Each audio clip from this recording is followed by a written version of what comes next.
Hello Virgo, let's go on ahead and get started. So we are going to be pulling cards from Sandra Ann Taylor's deck, the Energy Oracle cards, as well as Doreen Virtue's Romance Angels, Saints and Angels, and the Magical Messages from the Fairies deck. And first row is going to be general, although you guys appear to have love already in that, and I've already got the cards laid out to kind of speed things up for us. And then the bottom row here is going to be about love. So let's go ahead and get started. The first card that you guys have is the World. And if you can see that, there's a man, he's cloaked.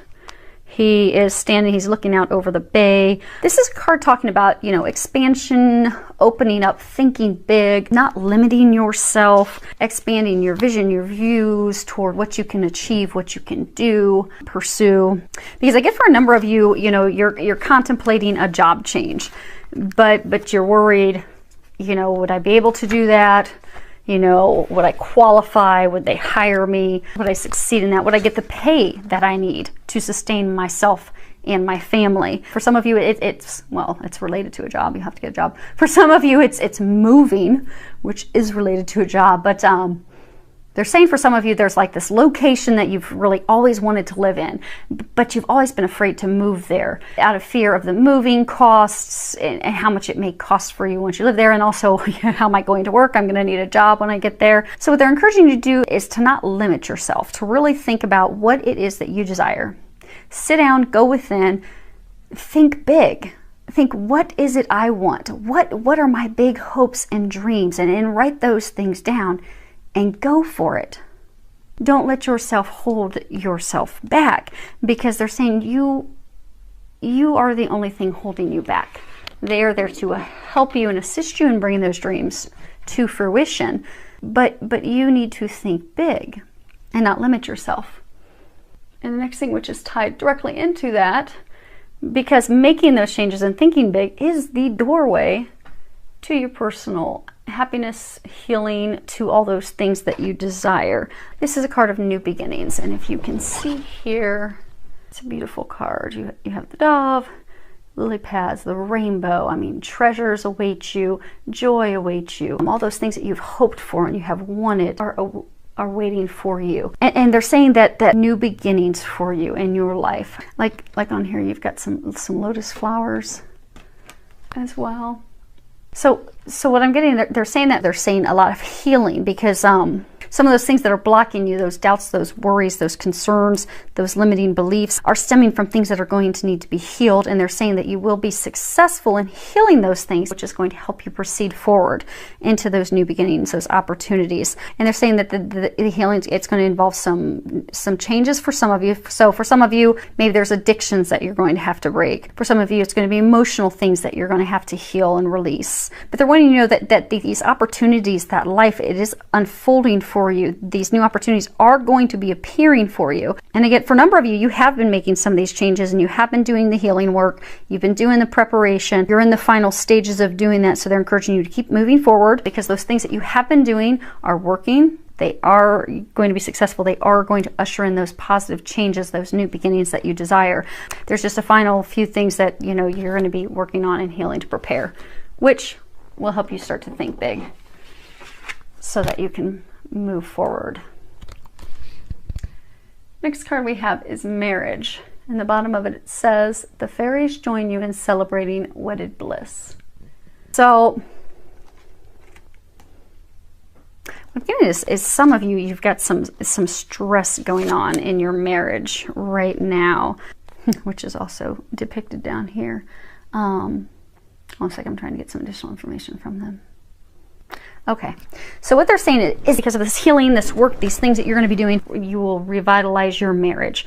You will put that spark back into your marriage, that happiness, that joy that you have felt missing for a while.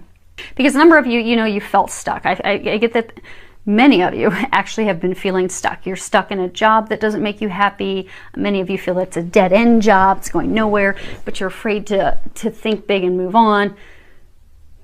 Many of you are stuck in a town that you don't want to live in, a community you don't want to be in. You just feel stuck. And some of you feel stuck in your marriage. That spark's gone. There's been a lot of stress and unhappiness and strife and arguments, and and you're just feeling stuck and not knowing what to do. So they're going to help you bring that spark back. They're going to help you heal things that need to be healed and released. Now it's going to take a little bit of work on your part, because there are a number of you need to actually do some healing work with some feelings, emotions, and things, which will help you open up to your partner, open up to your spouse. And some of you also need to be honest with your emotions and feelings with your spouse, because I get for a number of you, it's like you leave everything bottled up inside, and instead of discussing it with your spouse, you blow up at them and causes arguments. So as part of your healing and strengthening your marriage and relationship, they're encouraging you to open up, share those emotions, share those feelings, share what you're thinking, because that's going to bring you closer. That will strengthen that bond, and you will be successful. Now, for some of you, you will be getting married, you will be getting engaged, which is also depicted down here. So you won't be hitting that here in a moment. So congratulations to those of you in that boat. Next card we have. Now the thing is, this bottom row, even though you had love kind of go into your general row, this is the row of romance, love. We got two first cards with information, and the last card is what you can do to improve the situation.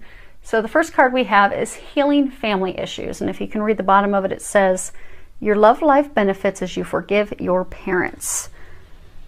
So I get for many of you, be it you're looking for a partner, you're in a relationship where you're stuck, be it a marriage or just a relationship, you're feeling stuck. It's all hinging off of those feelings towards your mother and your father. And for a lot of you, it's really anger that you have toward them, anger in the things that happened when you were a young child, anger with how you were treated, anger toward feeling abandoned. So what they're saying is, like, for some of you, you've got a deep-seated fear of abandonment, because maybe your dad had abandoned you as a child and was not there for you. So because of that fear that you will be left alone, that you will be abandoned, which is deep down, that's an anger toward your father.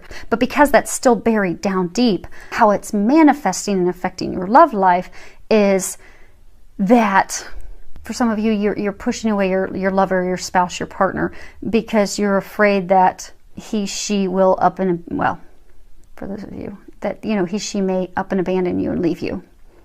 So instead of letting them close, you keep them at a distance, which is jeopardizing and hurting your relationship because of that fear that you'll be abandoned and be left alone.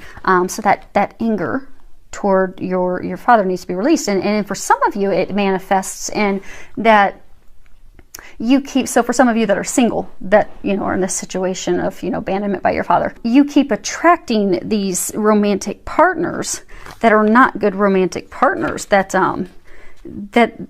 they aren't good for you. They're unhealthy relationships that you keep manifesting, because energetically, if you think that you're going to be abandoned and left because that's what your father did to you, you attract someone energetically who's going to abandon you and leave you and not be good for you. So what they're encouraging you to do is to focus on healing those emotional wounds, those things that are affecting your life with regards to your mother and your father. And it will take forgiveness, and forgiving your mother or your father, it doesn't mean that you condone their behavior. You're not condoning and endorsing what they did to you, how you were treated, how it made you feel. You're just simply forgiving them. You're letting go of that toxic anger. You're letting go of those toxic emotions. You're letting go of those things that are holding you back in love. And for a number of you, those things have actually manifested physically into things that are physical illness and ailment and disease.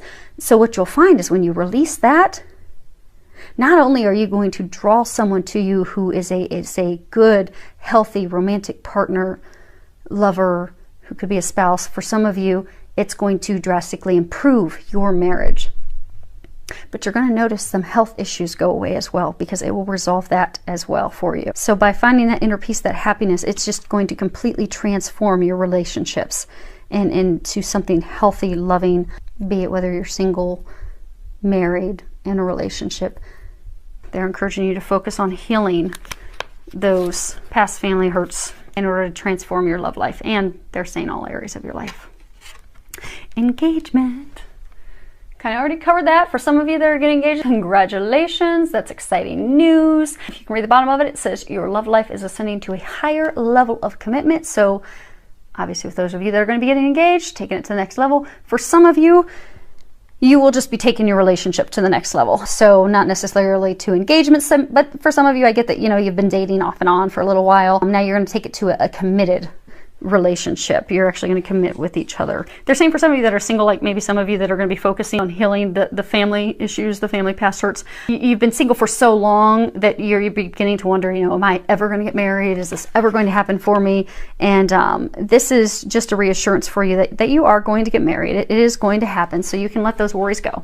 That's not something for you to worry and concern yourself over. Now, for many of you, this is talking about a commitment to yourself, commitment to taking care of yourself. And for a lot of you, they're saying that this is talking about you committing to yourself, committing to healing yourself, and committing just to doing things that are good for you. Like, you know, go and have a day at the spa, go and enjoy some time with friends, go to a comedy club, just go do something that's going to it's just going to elevate your mood, lift your joy, your happiness, get you back to a happier, stress-free, joyful place. And they are encouraging you to do that because that will improve your love life and just life in general. So commit to you.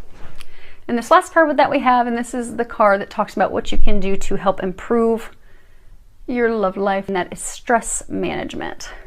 And they're saying is a number of you, your marriage, your relationship, your partnership, it's really being affected right now by stress. Stress of taking care of the kids, stress of taking care of the family, stress of all the things that you have to get done. So what they're saying is they've been trying to give you some intuitive guidance, some intuitive nudges of things that you can do to reduce that stress. So they're encouraging you to listen to those thoughts, that intuition that's coming in about maybe you get a thought to go and take a girls' weekend, or maybe you get a thought to go exercise, take a nap, take a road trip, do a spa day. But they're giving you these intuitive thoughts and these ideas and these things that will help you reduce your stress. So they're encouraging you to listen to that and to act on it. They're also encouraging you, because a number of you're over obligated. So a number of it's almost as though you've brought the stress on yourself, because out of feeling obligated to help someone to do something, to, you know, to go to their event, to help them with something around their home, out of an obligation or feeling guilted to do something, you've said yes to too many people and you've over obligated yourself. So they're encouraging you, which goes back to, again, committing to taking care of you, to be assertive with people and say no to any requests that you don't, you know, want to do, because you shouldn't feel guilted to do anything or feel that you have to do anything out of obligation, because it's just adding additional stress onto you, which you don't need at this time. They're also saying, you know, avoid harsh environments, negative people, negative environments. And for some of you, this stress is brought on because it's like you're avoiding or you're procrastinating doing something like a big project, something that has to be done. But because of, you know, avoiding it and procrastinating, you're actually just causing yourself more stress and a lot of worry about that. So they're encouraging you just to face it head on, deal with it, and then that way you can have that behind you and move forward. And so they're saying that if you can do these things, you can say no to the additional obligations, you can do things that are going to get you to a healthier, happier, balanced state, exercising, you time, spa visits, saying no to the extra obligations. And even they're saying you can even do little things, like for some of you, adult coloring's a big thing right now. So for some of you, go get a coloring book and color. That will relieve your stress. Go buy some flowers, because they're saying those little things, you know, you don't necessarily have to go do a big expensive weekend retreat with the girls. You can just do little things. Get some flowers, get yourself some new perfume, new cologne, listen to some music, color. That will help get you to a happier, stress-free place. And then that is going to improve your relationship, and they're saying all areas of your life. So I do wish you the very best. Many thanks to everyone for subscribing and for commenting. I do love to hear from all of you. Filled with a lot of love, joy, and blessings.